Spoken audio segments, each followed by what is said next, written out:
नमस्कार, मैं भूपेंद्र सिंह।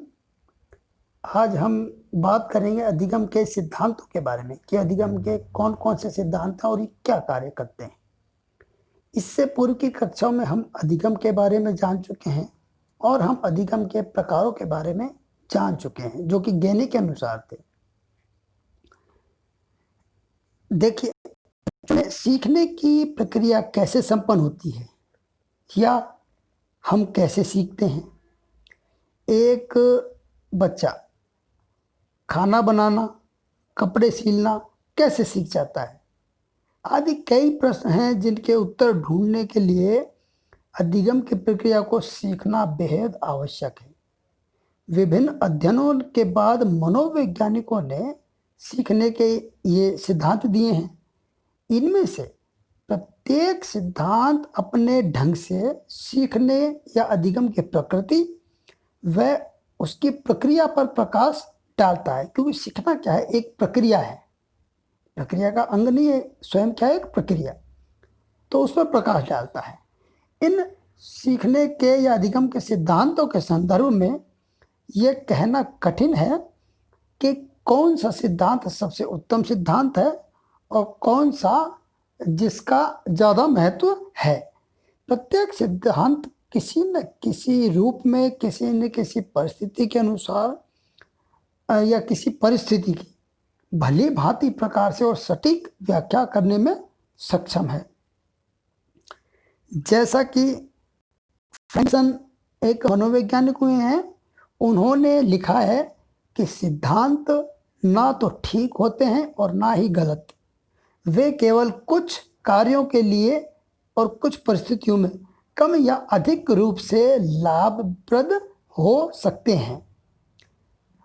अब बात करते हैं कि अधिगम के इन सिद्धांतों को कितने भागों में बांटा जा सकता है।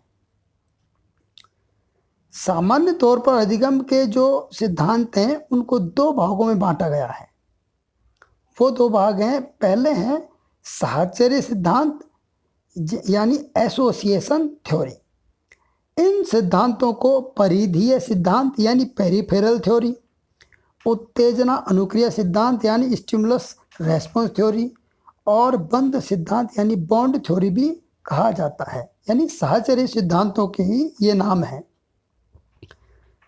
अब हम जानते हैं कि ये साहचर्य सिद्धांत वास्तव में हैं क्या।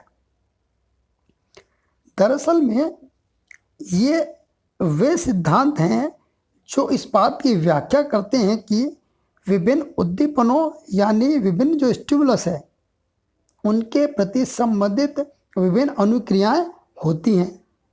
दूसरी बात, इन उद्दीपनों और उद्दीपन के फलस्वरूप होने वाली अनुक्रियाओं के साहचर्य यानी एसोसिएशन के कारण व्यवहार में परिवर्तन होता है या परिवर्तन हो सकता है। तीसरी बात, अधिगम के साहचर्य सिद्धांतों में यानी एसोसिएशन जो थ्योरी हैं उनमें सीखने वाले या अधिगम करने वाले की अनुक्रियाओं यानी रेस्पॉन्सेज पर अधिक ध्यान केंद्रित किया गया है। इन सिद्धांतों के यानी साहचर्य सिद्धांतों के निष्कर्ष प्राप्त होते हैं कि सीखना अथवा अधिगम पृष्ठपोषण और पुनर्बलन यानी फीडबैक और रीइंफोर्समेंट के द्वारा होने वाली यांत्रिक प्रक्रिया, यानी ऐसा ये साहचर्य सिद्धांत मानकर चलते हैं कि जो सीखना है वो फीडबैक यानी पृष्ठपोषण और रीइंफोर्समेंट यानी पुनर्बलन के द्वारा होती है क्रिया, लेकिन वो यांत्रिक प्रकार से होती है यानी यंत्रवत होती है, जैसे एक यंत्र या मशीनरी चलती है या कार्य करती है। साहचर्य सिद्धांतों यानी एसोसिएशन जो थ्योरीज हैं उनके अंतर्गत निम्न सिद्धांत आते हैं। थॉर्नडाइक का संबंधवाद यानी connectionism theory of Thorndike, Pavlov का शास्त्रीय अनुबंधन सिद्धांत यानी classical conditioning theory of Pavlov, Skinner का सक्रिय अनुबंधन या क्रिया प्रसूत सिद्धांत यानी ऑपरेंट कंडीशनिंग थ्योरी, हल का पुनर्बलन का सिद्धांत यानी रीइंफोर्समेंट थ्योरी ऑफ हल, और अंतिम है गुथरी का प्रतिस्थापन सिद्धांत यानी सब्स्टिट्यूशन थ्योरी ऑफ गुथरी। यानी कहने का तात्पर्य कि ये जितने भी सिद्धांत अभी बताए गए हैं ये सारे क्या है कि साहचर्य सिद्धांत या परिधीय या उत्तेजक अनुक्रिय सिद्धांत या बंद सिद्धांतों के अंतर्गत ही अध्ययन किए जाते हैं। अब हम जानेंगे कि वो दूसरे प्रकार के सिद्धांत कौन से हैं जो सीखने के अधिगम के हैं।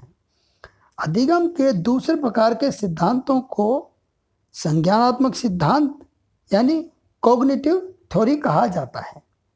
इन सिद्धांतों के अन्य नाम भी हैं। इन्हें केंद्रीय सिद्धांत यानी सेंट्रल थ्योरी, क्षेत्रीय सिद्धांत यानी फील्ड थ्योरी, संलग्नात्मक सिद्धांत यानी एडजंक्ट थ्योरी और तरल रूप सिद्धांत यानी टोपोलॉजिकल थ्योरी भी कहा जाता है। अब हम यहाँ पर ये जानेंगे कि ये वास्तव में संज्ञानात्मक सिद्धांत हैं क्या, ये कैसे कार्य करते हैं, यानी इनसे तात्पर्य क्या है। ये वो सिद्धांत हैं जो इस बात की या यह व्याख्या करते हैं कि अधिगम करने वाला या सीखने वाला उद्देश्य के अनुरूप ही क्रिया या अनुक्रिया करता है। इन सिद्धांतों में यानी जो केंद्रीय सिद्धांत हैं या जो कॉग्निटिव थ्योरी या संज्ञानात्मक सिद्धांत हैं, उन सिद्धांतों में सीखने या अधिगम के आधारभूत तत्व के रूप में अंतर्दृष्टि को यानी इंसाइट को, सूझबूझ यानी अंडरस्टैंडिंग को और उद्देश्य यानी पर्पज को बहुत ध्यान में रखा जाता है या उसी इन तीनों चीज़ों पर ध्यान केंद्रित किया गया है। संज्ञानात्मक सिद्धांतों के अनुसार उत्तेजक और अनुक्रिया यानी पहला स्टिमुलस और दूसरा रेस्पॉन्स के बीच यानी मध्य केवल यांत्रिक प्रतिक्रिया नहीं होती। यानी कहने का तात्पर्य संज्ञानात्मक सिद्धांत ये बताते हैं कि उत्तेजक और अनुक्रिया यानी स्टिमुलस और रेस्पॉन्स के बीच जो प्रतिक्रियाएं होती हैं या जो परस्पर संबंध होता है, एसोसिएशन होता है, वो यांत्रिक नहीं होता, बल्कि इस प्रक्रिया में वैयक्तिक विभिन्नताएं, इंटरेस्ट यानी इच्छाएं यानी इंडिविजुअल डिफरेंसेस, भावनाएं, क्षमताओं, रुचियों और पूर्व अनुभवों के साथ साथ प्रशिक्षण का भी प्रभाव होता है। कहने का तात्पर्य है जो इंडिविजुअल डिफरेंसेस यानी व्यक्तिगत विभिन्नताएं मौजूद हैं उनका इस पर प्रभाव पड़ता है, इच्छाओं का प्रभाव पड़ता है, भावनाओं का भी प्रभाव होता है, व्यक्ति की क्षमताओं का कार्य करने की क्षमताओं का प्रभाव होता है, उसकी रुचि यानी इंटरेस्ट का प्रभाव पड़ता है, उसके पूर्व अनुभव यानी जो एक्सपीरियंसेस उसने लिए हैं, प्री अनुभव या प्री एक्सपीरियंसेस, उनका प्रभाव पड़ता है और स्किल को यदि डेवलप किया जाए ट्रेनिंग के द्वारा तो उसका भी प्रभाव पड़ता है। इसी वजह से एक ही उत्तेजक यानी सिंगल यदि स्टिमुलस दिया जाए तो विभिन्न व्यक्ति विभिन्न यानी भिन्न भिन्न अनुक्रियाएं करते पाए जाते हैं, करते हैं। उसका कारण यही है क्योंकि व्यक्तिगत विभिन्नताओं, इच्छाओं, भावनाओं, क्षमताओं, रुचियों, पूर्व अनुभवों एवं प्रशिक्षण का प्रभाव इस पर पड़ता है सीखने पर। अब बात करेंगे संज्ञानात्मक सिद्धांत के अंतर्गत कौन कौन से सिद्धांत आते हैं।